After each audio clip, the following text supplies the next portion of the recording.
Hello viewers, আসসালামু আলাইকুম। আশা করি সকলে ভালো আছেন। তো আজকে আবার সকাল সকাল চলে আসলাম আপনাদের সাথে কিছু শেয়ার করার জন্য।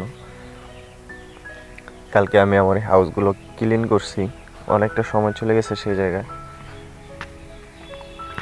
কারণ কি, আমি অনেক দিন যাবত কোনো ভিডিও বানাই না, এরকম তেমনভাবে মাছকে পরিচর্যাও করা হয় না। তো ভাবলাম একটু পরিষ্কার করি, আপনাদের সাথে কিছু শেয়ার করি। এই হাউসটাতে আমার শুধু গোল্ডাস মলিগুলো আছে। এই হাউসটাতে কিছু বাচ্চাও দিছি। আপনাদেরকে দেখানোর চেষ্টা করি কিছু মলির বাচ্চা।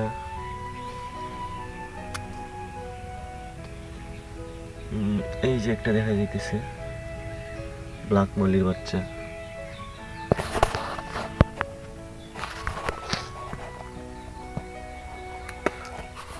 তো অনেকে বলে যে আপনার হাউজের পানি যদি কিছুদিন পর পর চেঞ্জ করা না হয় তাহলে নাকি মাছ মারা যায়। তো ইনশাল্লাহ আমার এখানে ওই সমস্যাটা নাই। আমি কালকে প্রায় 3 মাস পর পানি চেঞ্জ করলাম, আর মোটামুটি অনেক দিন পর চেঞ্জ করার কারণে অনেকগুলো বাচ্চা পাইছি। ক্যামেরাতে দেখা যাইতেছে কিনা বুঝি না।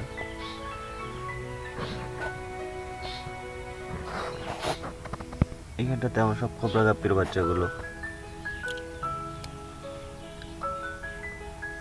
আলহামদুলিল্লাহ মোটামুটি আপনার 100+ কোবরা গাপ্পির বাচ্চা আছে। আমার সব কোবরাগুলো এই হাউসটাতে ছিল। এখানে মোটামুটি আমি কালকে প্রায় সব বাচ্চাই উঠাই ফেলাইছি, কিন্তু এখন আবার দেখা যাইতেছে যে মোটামুটি কিছু বাচ্চা এখানে ঘোরাঘুরি করতেছে।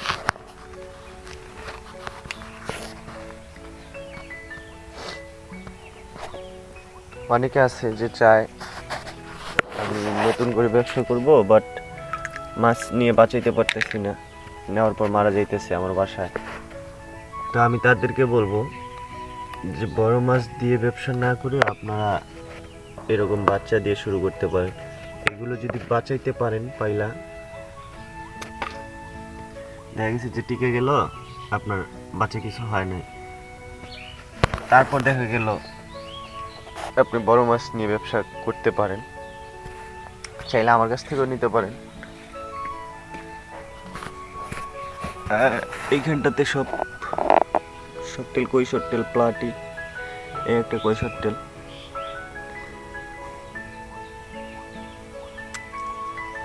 এখানে আছে কিছু প্লাটি। তো যা বলতেছিলাম, চাইলে আমার কাছ থেকেও নিয়ে ব্যবসা করতে পারেন বা অন্য কোথা থেকেও নিতে পারেন, কিন্তু আমি বলবো যেটা যে আপনারা যদি নতুন শুরু করতে চান তাহলে আপনার বড় মাছ দিয়ে না করাই ভালো।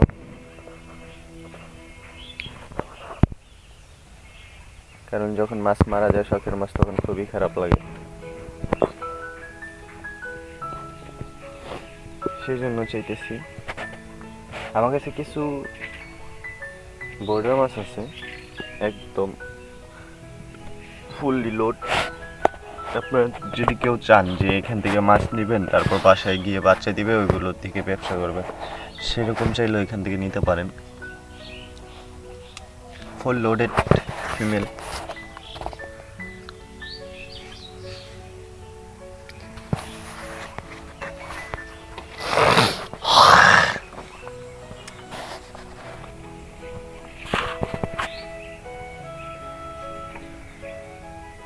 গলা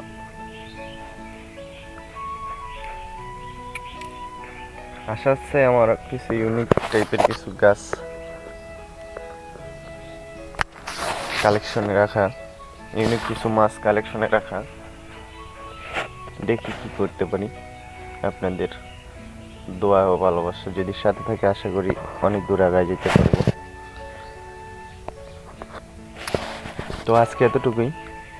কারো মাছ বা গাছ কোনো কিছু প্রয়োজন হলে আমার সাথে যোগাযোগ করতে পারেন, কিংবা কোনো পরামর্শ থাকলে বা কোনো বিষয় আলোচনা করার থাকলেও আমার সাথে যোগাযোগ করতে পারেন। তো আজকের মতো এই পর্যন্তই। ক্যানিগঞ্জ শখের খামারের পক্ষ থেকে সবাইকে জানাচ্ছি আন্তরিক শুভেচ্ছা। সকলে ভালো থাকবেন, সুস্থ থাকবেন। আল্লাহ হাফেজ।